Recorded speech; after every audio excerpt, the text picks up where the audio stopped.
Hoje vou-vos falar sobre uma aquisição que fiz há pouco tempo, que foi aqui a Game Boy Advance SP, uma consola muito boa. Eu sou muito fã do formato tradicional da Game Boy Advance, da primeira versão que saiu. Gosto mais do formato lateral. Esta, no entanto, tem algo engraçado, que assemelha-se um bocadinho ao formato da Game Boy original, com o ecrã ao alto e com a disposição dos botões aqui assim. Temos aqui as patilhas de lado, o L button e o R.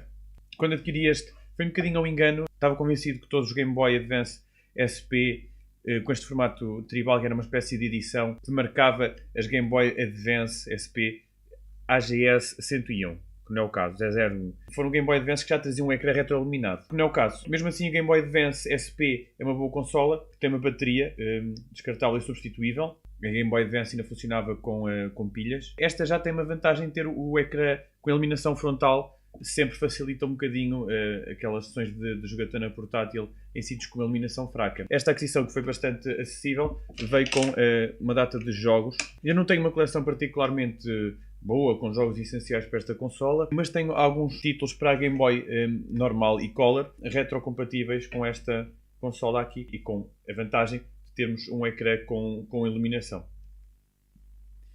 Portanto, tenho aqui o FIFA 2007, Spider-Man 2, Need for Speed Most Wanted. Tem um aspecto 3D que era um bocadinho difícil de acreditar que fosse possível nesta consola. No entanto, o Incredibles, que é um side-scroller beat'em up no formato daqueles jogos tipo Streets of Rage ou Final Fight, Scorpion King, Sword of Osiris, Extreme Winter Games Snowboarding 2, Pink Panther, Pinkadelic Pursuit. Aqui um tríptico de jogos que eu desconhecia completamente, mas que vieram aqui neste conjunto. Não é terrível este ecrã, portanto, o facto de termos a luz permite-nos ver com um bocadinho mais de detalhe as cores dos jogos. Tem a desvantagem de fazer este reflexo que vocês veem aqui, é um autêntico espelho. Quando temos a luz de fundo, os telemóveis e assim, isso já não se verifica.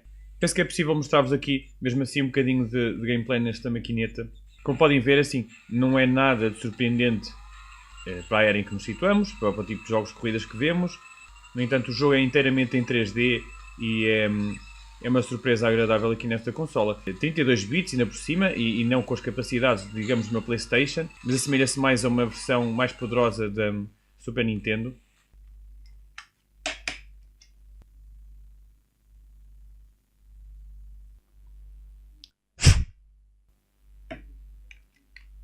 O Comic Zone é bastante interessante de ver aqui nesta consola. Esta consola recebeu bastantes portes de jogos da Mega Drive. Alguns não estão emulados de uma maneira eficaz e não correm muito bem aqui na consola. Este aqui, no entanto, sim, eu fiquei satisfeito com a performance dele aqui.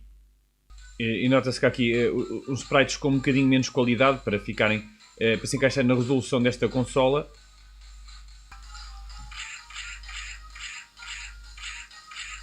Não é um jogo muito fácil, Comic Zone. Não subestimem os jogos old school. Na minha infância tive uma Game Boy Advance normal. Havia alguns jogos que eu estimava bastante naquela consola. Havia Rally 3, que era um jogo que também tinha uns gráficos bastante bons para a consola, com um bom 3D. Havia uma terrível versão do Mortal Kombat 3 ou do Trilogy. Vendemos esse jogo, eu e a minha irmã mais nova. Mas realmente aquilo que mais nos entreteve nesta consola não foi nenhum jogo da Game Boy Advance, mas foi o Pokémon Gold. Vou testar aqui uma das mais estimadas aquisições que eu tenho para esta consola, que é o Legend of Zelda Oracle of Ages. Foi desenvolvido pela Capcom e não in-house pela Nintendo. E os jogos da Game Boy Color e Game Boy Original correm lindamente aqui.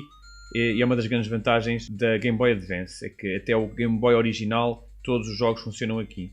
O estilo artístico destes jogos, assim, por exemplo, estes RPGs vistos de cima da Game Boy Color, acho que prevalecem muito bem aqui.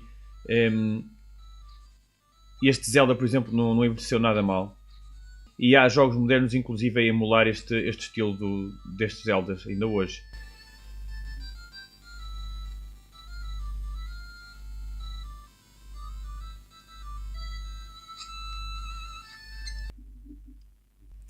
É uma consola portátil, mesmo pequenina. Hoje em dia encontra-se também em sites como o AliExpress ou o eBay carcaças completas para estas Game Boy Advance SP para rondar os 10 euros, com designs a emular o de edições limitadas da consola, como por exemplo a edição especial do Zelda ou do Super Mario e muitas outras. É algo que eu se calhar vou ver se adquiro e vou tentar trocar a carcaça no futuro, pois esta já não se encontra assim num estado muito bom, tem bastantes riscos e faltas de tinta aqui nos cantos, que é uma consola que eu estimo e gostava de ter em melhores condições. Espero que vocês tenham gostado. Ainda prezam os jogos da vossa infância. Qual é que é a vossa edição favorita do Game Boy Advance? Esta aqui ou a original com o formato lateral? Eu sinceramente prefiro do formato lateral. Esta consola, por pormenor que eu me esqueci de referir, não tem entrada para fones e a original tinha, inclusive a Game Boy Color e a Game Boy original também tinham. Falem comigo nos comentários, façam like se tiverem gostado, subscribe, essas coisas todas. Até à próxima e até lá, joguem muito!